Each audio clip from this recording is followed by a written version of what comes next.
In this demonstration you will learn how to define property values with a style. Let's switch to Visual Studio. Here I've opened the Customers View SAML file. In the previous clip you have set on these two text box elements the same values for the properties background, foreground and padding. As soon as you start to copy and paste property values, you should consider to use a style. This makes your SAML code usually more readable and more maintainable. A style is defined as a resource. So here, the direct parent of the two text boxes is the stack panel. So let's set on that stack panel the resources property by using the property element stackpanel.resources.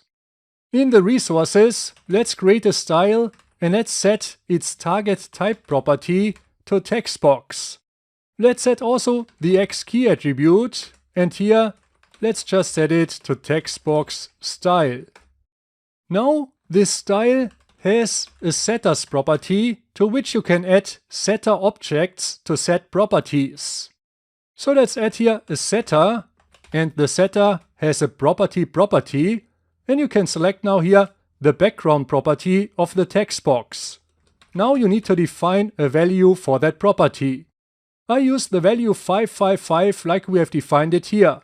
So let's enter that value, and now let's close this setter element. Now I just copy this setter, and I also want to set here the foreground property of the text box, and I set that one to a value of white. Finally, let's also set the padding property, and let's set this one to a value of 5. If you want, you can also set in a style attached properties like for example grid.row, but in our case we don't need this.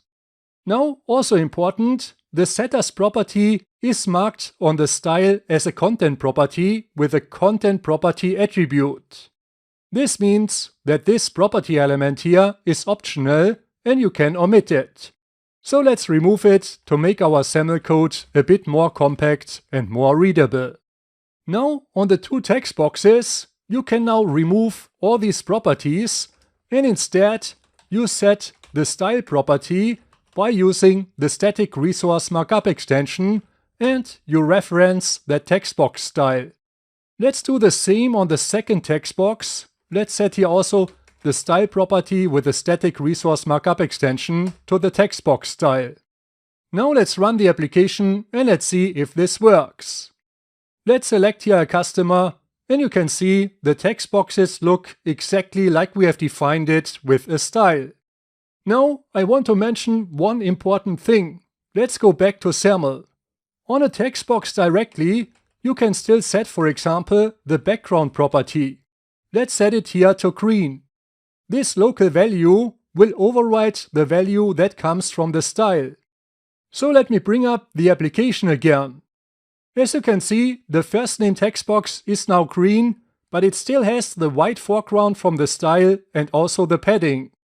This is important to know that you can just override property values by setting the values directly on an element. Alright, in the next clip, let me show you how you can inherit a style from another style.